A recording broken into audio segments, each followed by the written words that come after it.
Hello, welcome to the Royal Road School of Carmelite Prayer. Today we will be finishing Part 4, Prayer in General, of the Way of Perfection, and we will be looking at Chapter 26, which explains a method for recollecting one's mind. Teresa sets down some ways of doing this, and this chapter is very useful for those who are beginners in prayer.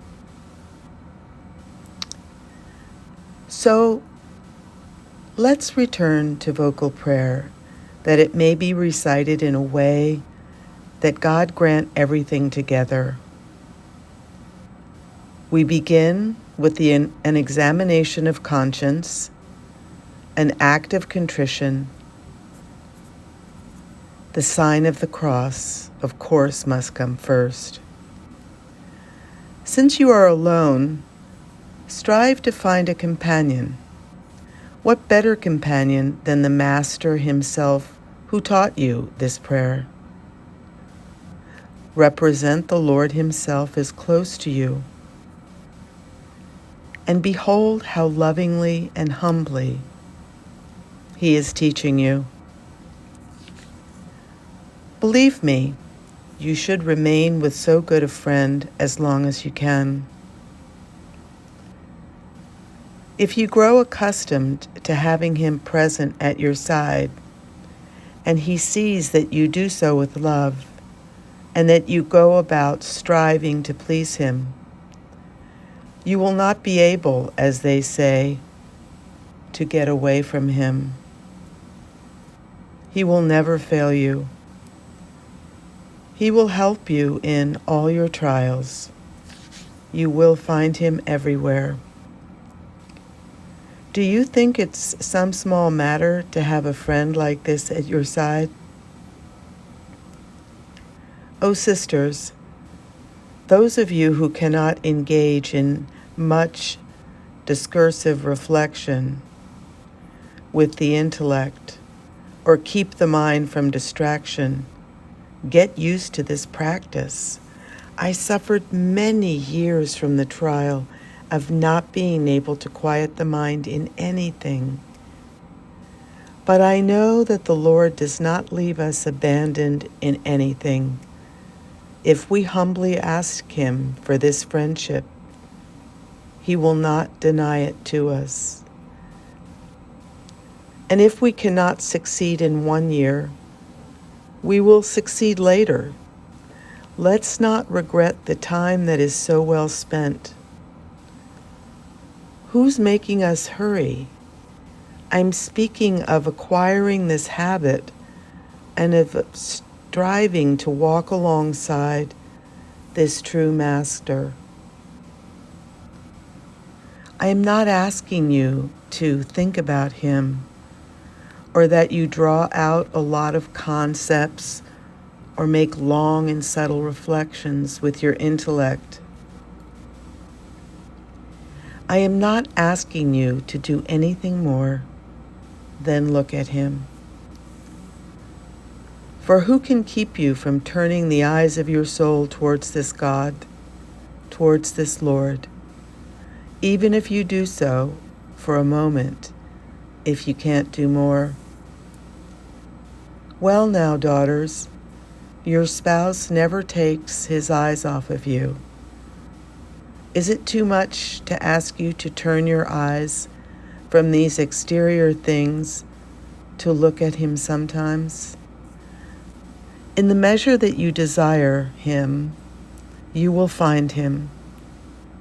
He so esteems our turning to look at him. They say that for a woman to be a good wife toward her husband, she must be sad when he is sad, and joyful when he is joyful, even though she might not be so. So do you see, sisters, what subjection you have been freed from?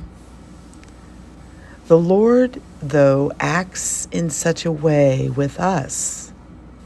He is the one who submits. He wants you to be the lady with the authority to rule. He submits to your will. If you are joyful, look at him as risen. Is it then such a big thing that from time to time you turn your eyes to look upon one who gives you so much? If, on the other hand, you are experiencing trials or are sad, well then, behold him on the way to the garden, or behold him bound to the column, filled with pain, abandoned by all of his friends. Or behold him burdened with the cross.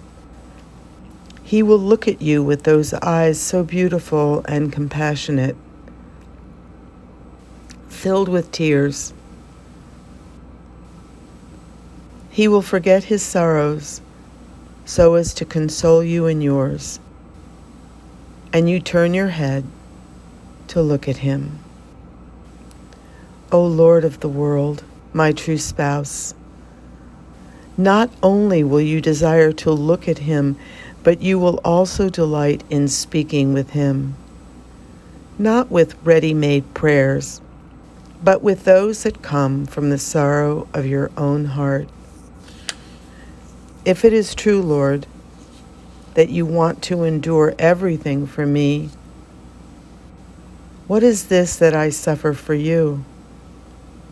Of what am I complaining? I desire to suffer all the trials that come to me. I see them as a great good enabling me to imitate you in something. So let us walk together, Lord. Wherever you go, I will go. Whatever you suffer, I will suffer. Take up that cross, daughters. Don't mind at all if the Jews trample upon you. If his trials can thereby be lessened, in stumbling, in falling with your spouse, do not withdraw from the cross or abandon it. You will come out consoled because you will see that your trials are to be laughed at when compared to those suffered by our Lord. You will say that if you had seen his majesty with your bodily eyes at the time he walked the earth, you would have looked at him willingly. Well, I say don't believe it. Whoever doesn't want to use a little effort now to recollect at least the sense of sight and look at this Lord within herself would have been much less able to stay at the foot of the cross with the Magdalene who saw his death with her own eyes. The people around the Blessed Virgin and this blessed saint were people from hell, ministers of the devil. Indeed, what these two suffered must have been terrible, but in the presence of another, greater affliction, they didn't even feel their own. So, sisters, don't think you are capable of such great trials if you are not even capable of little ones. Exercising yourself in these little trials will allow you to be able to suffer greater ones. What you can do to help in this matter is to carry about an image or a painting of this Lord that is to your liking. Not to carry it about on your heart where you're never going to look at it, but so as to speak often with him. He will inspire you with what to say. Don't believe that words will fail you if you acquire the habit. Failure to communicate with a person causes both estrangement and a failure to know how to speak with him. It seems that we don't know him, even though he may be a relative. Family ties and friendship are lost through a lack of communication. It is also a great help to take a good book written in the vernacular in order to recollect one's thoughts and pray well vocally. Little by little, accustom the soul with coaxing and skill, not to grow discouraged. Many years have passed since the soul left the house of its spouse. Until it returns to this house, there is a great need that it know how to deal with him.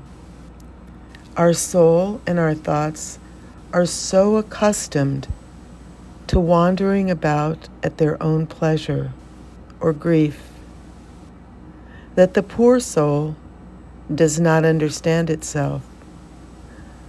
In order that the soul love remaining at home once again, a great deal of skill is necessary.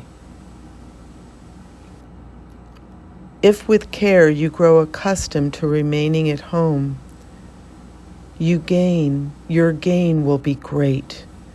Draw near then to this good master with strong determination to learn what he teaches you, and his majesty will so provide that you will turn out to be good disciples. He will not abandon you if you do not abandon him. Consider the words that the divine mouth speaks. In the first word, you will understand the love he has for you. It is no small blessing and gift for the disciple to see that his master loves him. Amen. Again, this is the end of Part 4, the prayer in general. Part 5, from chapter 27 through the end of the book, it will be dealing exclusively with the Our Father, as interpreted by Saint Teresa of Avila. Amen.